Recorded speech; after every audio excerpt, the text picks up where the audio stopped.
This is Geometry 9.7a, talking about inscribed polygons. In each diagram below, triangle ABC is an inscribed triangle. The triangle can be inscribed in circles because the right angle is inscribed in a circle. So there we have our right angle. How do we know this is a right angle, actually? Well, if here is a diameter, and that's 180 degrees, then the inscribed angle is going to be half the intercepted arc. So it's going to be 90 degrees. That's a good way to test to see if you have a right angle. So we're looking for the measurement of CAB. We know that that's going to be 90 degrees because it's going to be half of the semicircle. Angle ACB is going to be complementary with 90, or with 50 actually. It's what makes 90. So that's 40 degrees. The measure of the arc CAB, that's half a circle because that's a diameter, so it's 180. And arc AB, now here's your inscribed angle. So the intercepted arc is going to be double that amount. So that makes what's ever left over of your 180, that's got to be 80. So this is 180 minus 100, which gives us 80 degrees.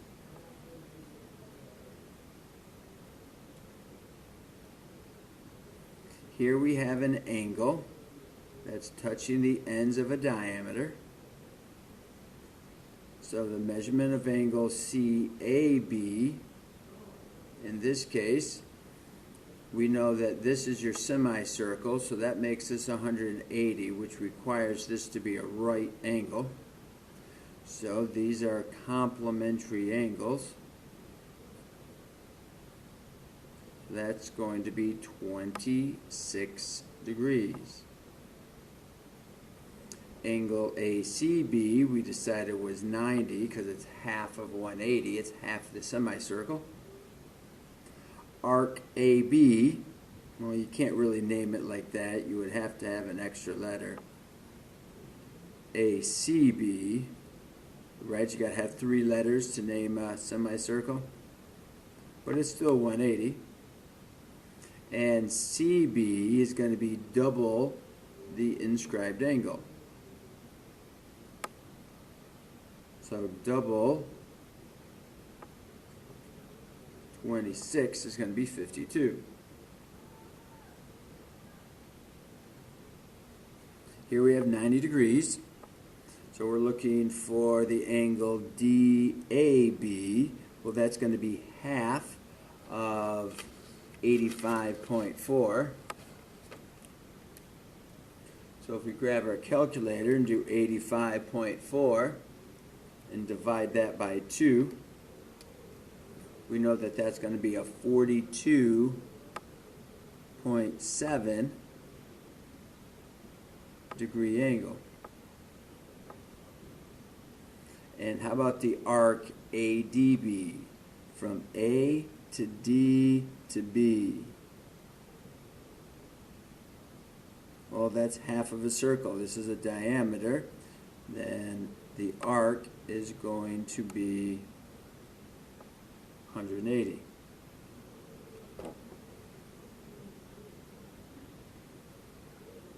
In a right triangle, or a right triangle is inscribed in a circle.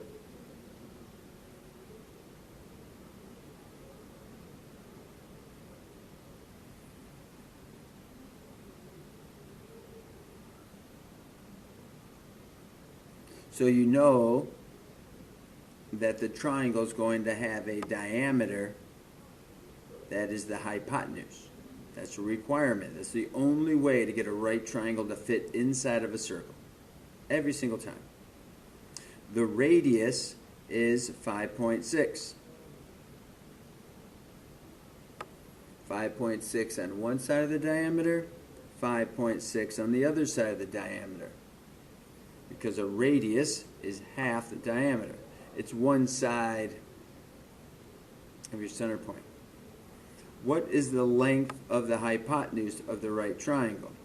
That's 5.6 times 2. 2 times 6 is 12. 2 times 5 is 10. Carry your 1. So that's 11.2, and those would be centimeters.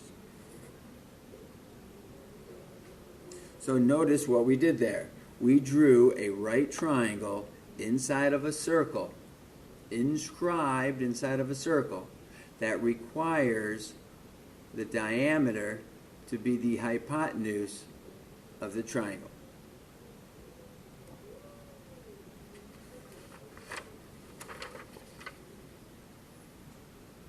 Another property that happens is if you have quadrilateral that is inscribed in a circle. A quadrilateral can be inscribed in a circle if and only if the opposite angles are supplementary. The opposite angles are going to add up to 180 degrees total. So we know that angle D and angle F is going to be the same as angle E and angle G, which is going to equal 180 degrees. So determine whether each quadrilateral can be inscribed in a circle. Can you get a circle that is going to touch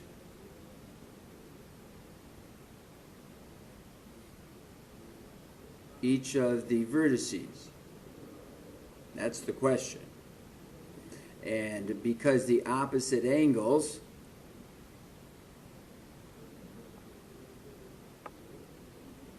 are not complementary or supplementary, then this quadrilateral cannot be inscribed in a circle because the opposite angles do not add up to 180 degrees.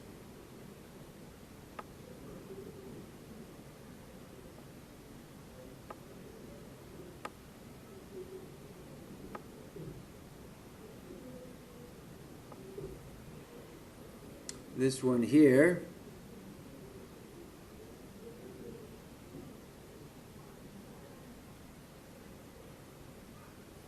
looks like I've pretty much drawn one that's possible. Our opposite angles are both 90.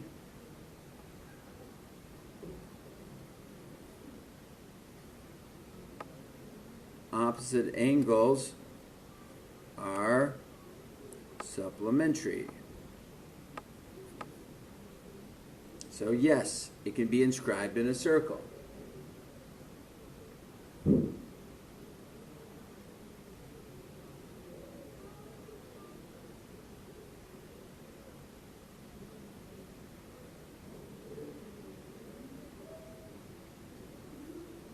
Let's see, if that is 120, this has to be 120. And we know if the lines are parallel, then consecutive interior angles are supplementary. Now we look at the opposite angles. Are they supplementary? And opposite angles are supplementary.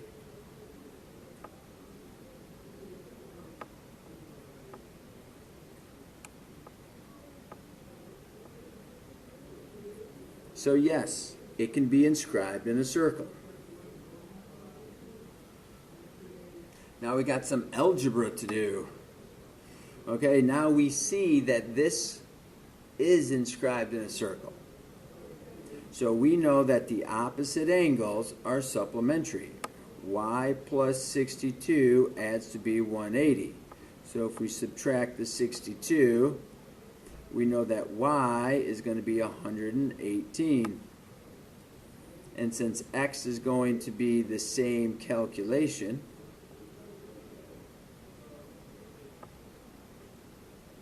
x is going to be 118.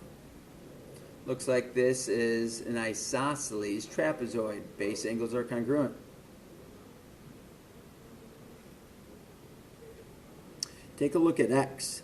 X touches at point R, x touches at point T.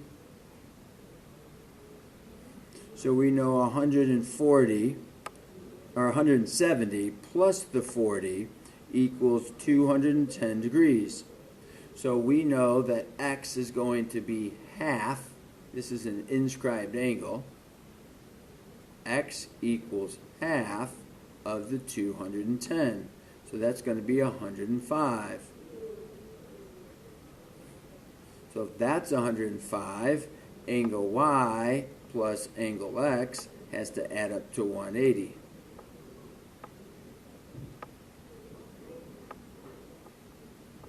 So y is going to be 75 degrees.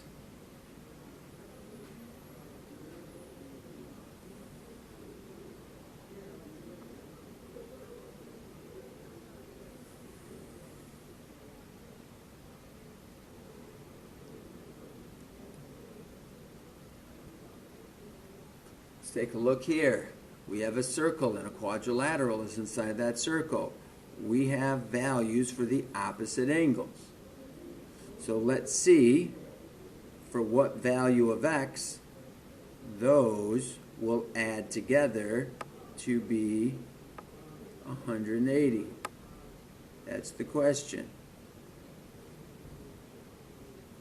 So we have a total of 8x and we have a total of -6.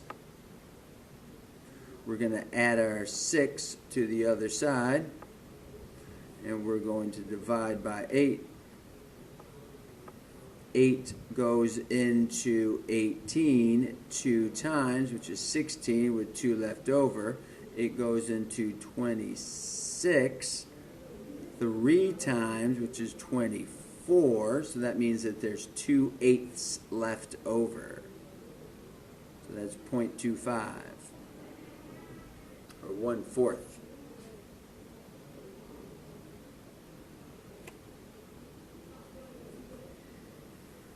So what would be your plan? What could you do to help you determine?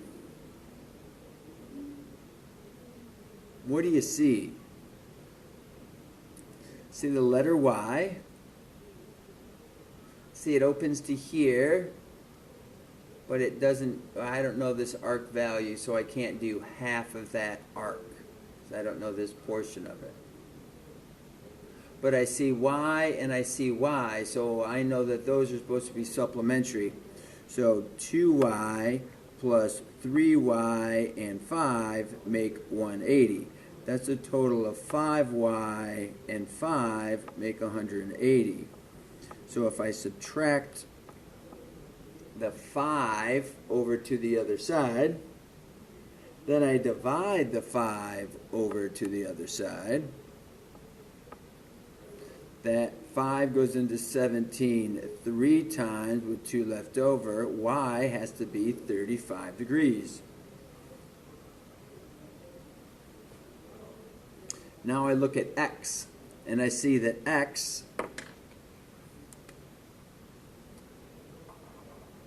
touches here and touches there. So we have an intercepted arc that goes all the way around.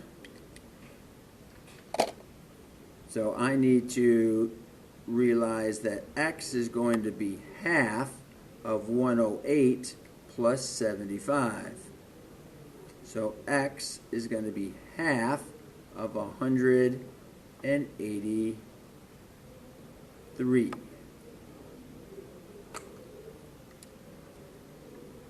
You take 183 and you divide that in half, we get 91 and a half.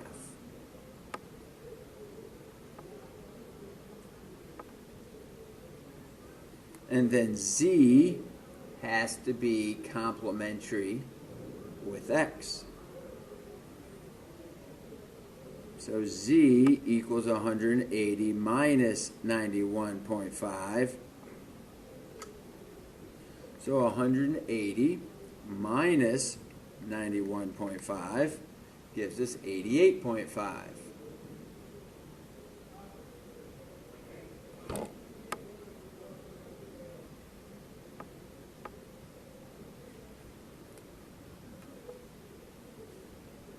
Okay, last set. This is probably much easier. That was a tough one. Much easier. Go ahead. Think about what you need to do here. You make a decision on what needs to be done.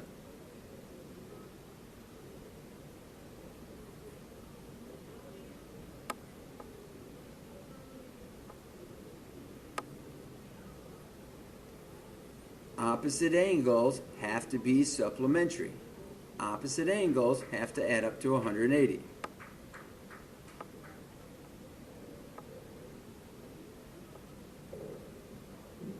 So I'm going to subtract 64, 116, divide by 4. 4 goes into 11, 2 times, with 3 left over. 4 goes into 36, 9 times. So that's a total of 29. And then go in the other direction. They have to be supplementary. So how do I set that up?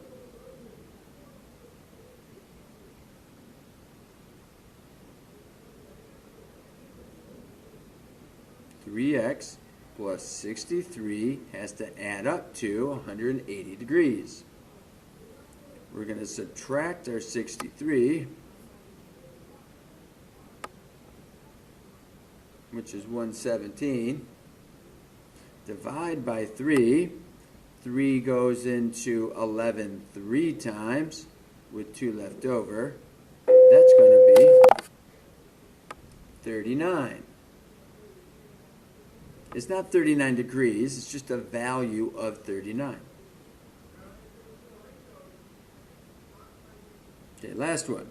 In the star below, all the inscribed angles are congruent. Find the measure of each inscribed angle. So we're looking for this measure of each one of these. So notice that this is coming up. This angle touches there.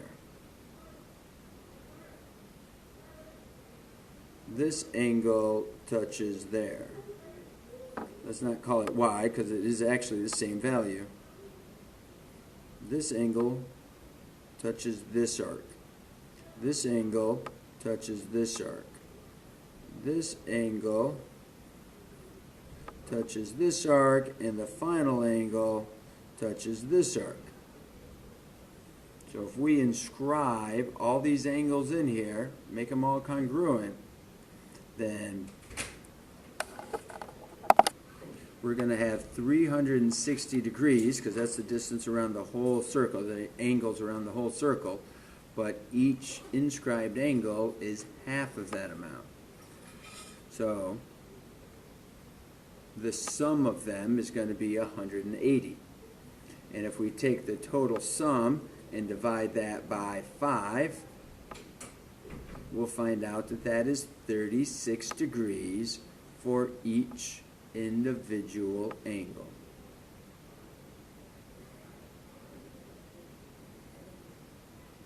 So we took 360 around the whole outside.